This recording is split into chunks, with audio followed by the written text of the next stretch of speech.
आसाम सरकारा गोदानै new land policy लाबोनो थाखाय बिथांमोना फैबाय थानाय जि एसेम्बलि सेसन बेयाव लाबोनो होननानै ड्राफ्ट जि निउ लेन्ड पलिसि बेखौ लाबोदों आरो बे निउ लेन्ड पलिसिनि गेजेरजों बिथांमोना हरिशंकर ब्रह्म जि कमिटि दानानै होदोंमोन 7 मेम्बार्स कमिटि बे हरिशंकर ब्रह्म कमिटिनि जायफोर माने रिकमेन्डेसन बे रिकमेन्डेसनखौ लानानै बिथांमोना बानायदों होननानै बुंदों आरो जेला हरिशंकर ब्रह्म कमिटिनि रिकमेन्डेसना जिरायदोंमोन बे समाव दुलाराय बर' फरायसा आफादजों लोगोसे बर'नि गुबुन गुबुन आफादा बा जिल्ला भित्तियाव बर' सुबुंफोरा बा ट्राइबेलनि हाया रैखाथि मोननांगौनि थाखाय ट्राइबेल बेलेन्स ब्लकआ सिकिउर जानांगौनि थाखाय बा ट्राइबेल बेलेन्स ब्लकनि हाया जाहाथे ट्रान्सफार जाया जाहाथे बियो गुबुननि आखायाव थाङा बा गुबुना बेखौ बायना लानो हाया बा बेखौ गुबुना कब्जा खालामना लानो हाया बिनि थाखाय बेयाव जोंनि जि एडभाइस जोंनि जि साजेसन आरो जोंनि जि डिमान्डस बेखौ जोङो प्लेस खालामनाय जादों दा बेबायदिनो आसामनि जि निउ लेन्ड पलिसि दङ बे पलिसियाव माखासे बाथ्राफोरखौ बेयाव रोखायै नुनाय जादों नाथाय जोङो बेयाव माखासे संशोधन बा माखासे माइनर कारेक्सन एडिसन बे बाथ्राखौ सोसननांगौ होननानै जोंनिफ्राय जोङो बिजिरबाय थादों आरो नायबाय थादों दा बाथ्राया जाहैबाय जे दिनै निउ लेन्ड पलिसि आसामाव लाबोनो नागिरदों बिनि गेजेरजों आसामनि इन्डिजिनियास मानसि आरो लोगोसे ट्राइबेलफोरनो बिनि लेन्ड राइट होनो नागिरदों आरो बेयाव थानाय भुमिपुत्र मानसिफोरनि थाखाय जे लेन्डनि अधिकार होनो नागिरदों सिकिउरिटि होनो नागिरदों बे बाथ्राखौ लानानै दुलाराय बर' फरायसा आफादा जोङो कनसियास आरो जों सानो जे बे लेन्ड पलिसिनि गेजेरजों जि गोदान मोनसे आसामनि हाफोरखौ जरिब खालामनाय जागोन गोदानै आसामाव लेन्डनि थाखाय जायफोर नटिफिकेसनखौ तैयार खालामनाय जागोन बेयाव जाहाथे बर'नि बा ट्राइबेलनि हा हुफ्रा मेक्सिमाम लेभेलाव सेफटि सिकिउरिटि मोनो प्रटेक्सन मोनो आरो जोंनि हाया खुनु कारनाव गुबुननि आखायाव माने कनभार्ट जाया ट्रान्सफार जाया गुबुना बायनानै कब्जा खालामना लानो हाया बेखौ जोङो नायदों गुबुन फारसेथिं जि गुवाहाटी हाइकर्ट दङ बे हाइकर्टआ मोनसे अर्डारनि गेजेरजों आसामनि माने सरकारखौ आरो गुबुन गुबुन डिस्ट्रिक्ट एडमिनिस्ट्रेसनखौ डिसिफोरखौ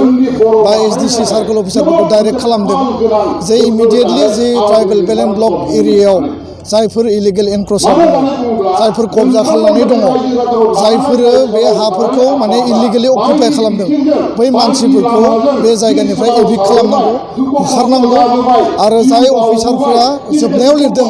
जाय अफिसारा बे खामानिखौ डिउ टाइमाव मावा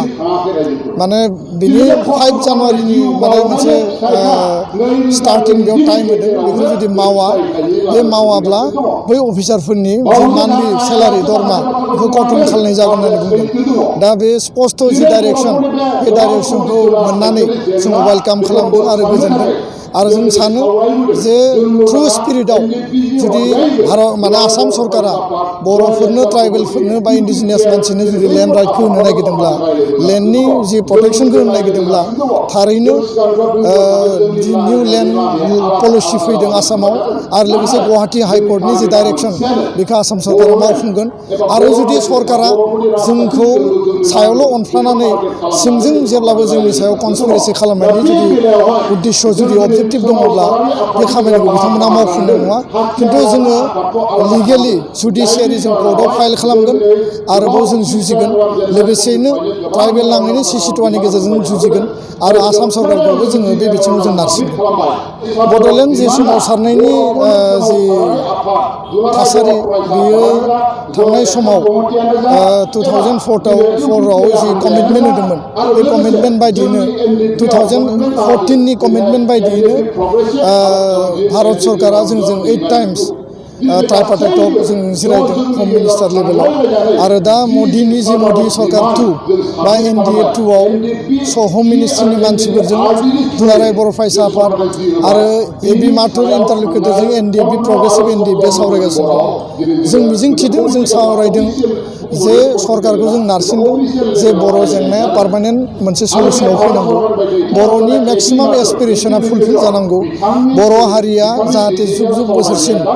गावनि अस्तित्व गावनि आइडेन्टिटि गावनि सेल्फ डिटारमिनेसनखौ लानानै जुदि थांना थानो हायो गावनि माने आत्मनियन्त्रणखौ लानानै जों थांना थानो हायो कालचारखौ लानानै थांनो हायो बेनिखायनो बर' हारिनि माने आबुं कमप्लिट जि प्रटेक्शन प्रमोशन डेभेलपमेन्ट आरो आइडेन्टिटि प्रटेक्शननि थाखाय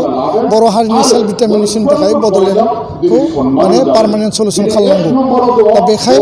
भारत सरकारनि जि जायफोर अफिसारफोर भारत सरकारनि जायफोर सामलायगिरिफोर बिथांमोनजों जोङो कन्टिनिउवासलि जोङो जिरायबाय थादों बिथांमोना बुंदों जे भारत सरकारा नोंथांमोननि जेंनाखौ सुस्रांनो थाखाय रेडिसै नाथाय बबे लेभेलाव मा मेटारखौ लानानै भारत सरकारा बर'फोरनि जेंनाखौ सुस्रांगोन बै बाथ्राखौ जोङो लजिक आरो आर्गुमेन्टनि जि जोंनि जि प्लेसिं बे प्लेसिंआ सोलिगासिनो दङ बेखाय जों सानो जे फैबाय थानाय समाव बर' हारिया मोनसे जास्टिफाइड लजिकेल आरो मोनसे बयजोंबो वेल एक्सेप्टेड मोनसे समाधान मोनगोन सल्युसन मोनगोन मोजां मोनसे बयनिबो लुबैनाय बायदि मोजां मोनसे जोङो एकर्ड मोनगोन बेखौ जों मिजिंथिदों आरो इसोरा अनोब्ला भारत सरकार आरो आसाम सरकारखौ जोंनि सोमावसारग्रा आफादफोरा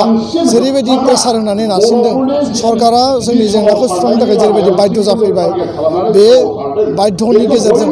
सरकारा निस्सय थारैनो फैबाय थानाय समाव जोंनि जेंनाखौ सुस्रांनो थाखाय बिसोरो राहा लामा लागोन आरो बिनि थाखाय समासो जोंनो खिन्थागोन जे बबे समाव बर' जेंना सुस्रांनायनि माने थासारिया फैगोन।